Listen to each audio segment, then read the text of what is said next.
유럽 시장에 IoT 제품을 수출하고 계신가요? 아니면 준비 중이신가요? 그렇다면 오늘 이 이름 ETSN 303645 이건 꼭 기억하셔야 합니다.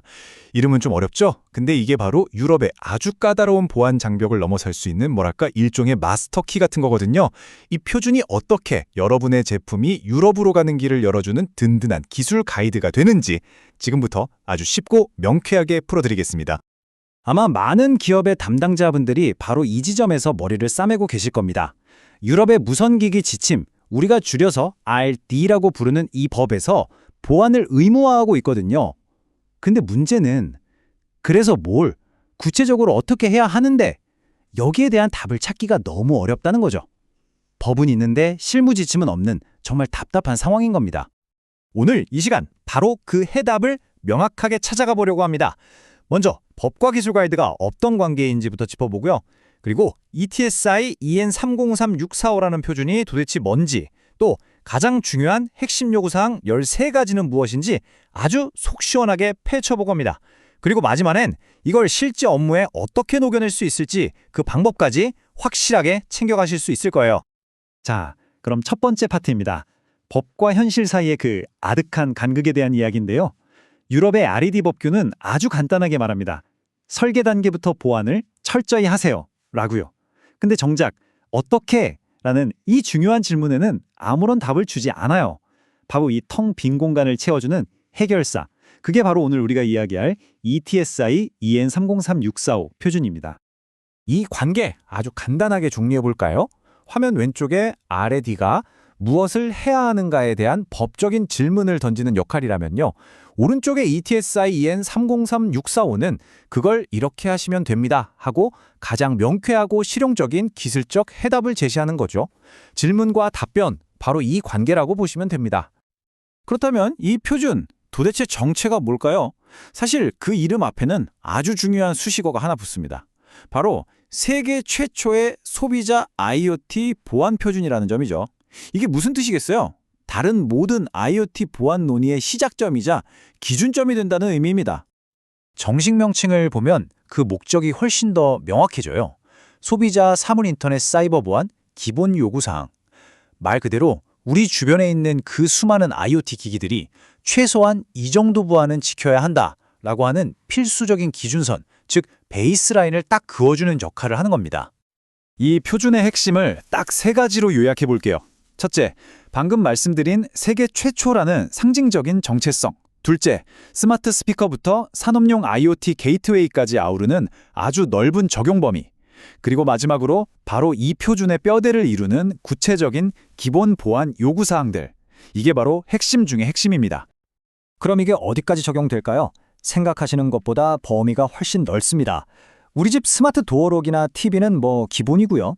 스마트 팩토리에서 쓰는 센서나 산업용 게이트웨이처럼 무선 통신 기능을 쓴다?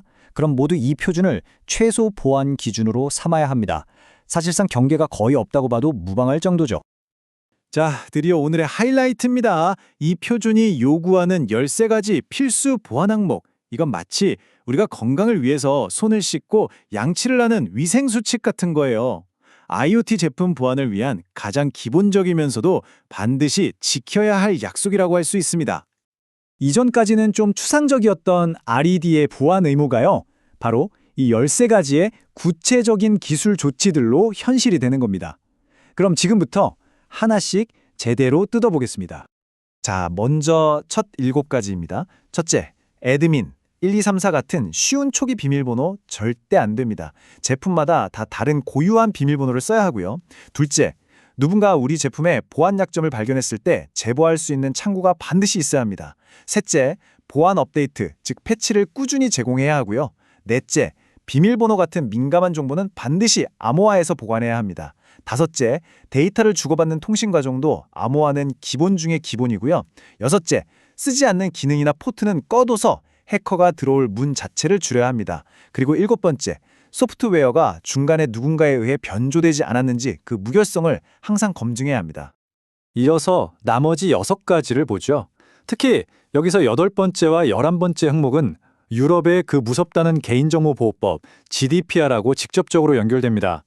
개인정보를 안전하게 다루는 건 물론이고 사용자가 원하면 언제든 자기 데이터를 쉽게 지울 수 있게 해줘야 해요. 9번째는 정전 같은 비상 상황에서도 시스템이 안전해야 한다는 거고요. 12번째, 아무리 좋은 보안 기능도 사용자가 쓰기 어려우면 소용없겠죠? 그러니까 설정이 쉬워야 합니다. 그리고 마지막 13번째, 해커가 이상한 데이터를 입력해서 시스템을 망가뜨리는 걸 막아야 합니다. 물론 이 13가지 하나도 빼놓을 것 없이 다 중요합니다. 하지만 현장의 보안 전문가들이 정말 피를 토하는 심정으로 이것 2개만은 제발 지켜달라고 외치는 게 있습니다. 바로 첫 번째, 초기 비밀번호 금지와 세 번째, 소프트웨어 최신 업데이트입니다. 사실 이 2가지만 제대로 지켜도 웬만한 랜섬웨어나 해킹 공격은 막아낼 수 있는 가장 강력하면서도 가장 기본적인 방패가 되어줍니다. 자, 그럼 이 13가지 원칙들, 이제 뭔지는 알겠어요. 근데 이걸 우리 업무에 어떻게 녹여내야 할까요? 여기서 진짜 중요한 포인트가 하나 있습니다. 이걸 단순히 제품 출시 직전에 벼락치기 하듯이 체크리스트로 사용하면 절대 안 된다는 겁니다. 핵심은 바로 과정에 있습니다. 과정. 이 13가지 항목은 개발이 다 끝난 뒤에 찍는 참 잘했어요 도장이 아니에요. 제품 아이디어를 내는 바로 그 기획 단계부터 설계, 개발, 테스트까지 전 과정에 걸쳐서 자연스럽게 스며들어야 하는 일종의 개발 철학과로 같은 겁니다. 그럼 규제 준수까지 가는 가장 확실한 로드맵은 뭘까요? 딱 3단계로 정리해 드릴게요. 첫째, 오늘 배운 이 13가지 요구사항을 우리 제품에 맞게 꼼꼼하게 확인, 체크합니다. 둘째, 그 내용을 IEC 62443 같은 국제 표준 보안 개발 프로세스에 완벽하게 통합 인티그레이트 시키는 겁니다. 이 2가지가 되어야만 비로소 최종 목표인 유럽 RED 법규를 완벽하게 준수 컴플라이 할 수 있게 되는 거죠. 자, 오늘 우리는 유럽 시장 진출을 위한 기술적인 방법론에 대해 알아봤습니다. 이제 뭘 해야 하는지는 확실히 아셨을 거예요. 하지만 마지막으로 이런 질문을 한번 던져보고 싶습니다. 만약에 우리가 이 최소한의 약속조차 지키지 못하면 어떻게 될까요? 그냥 제품 좀 안 팔리고 마는 걸까요? 아니면 우리 회사에 상상도 못할 법적 그리고 사업적인 폭풍이 몰아치게 될까요? 다음 시간에는 바로 이 무서운 질문에 대한 답을 함께 찾아보겠습니다.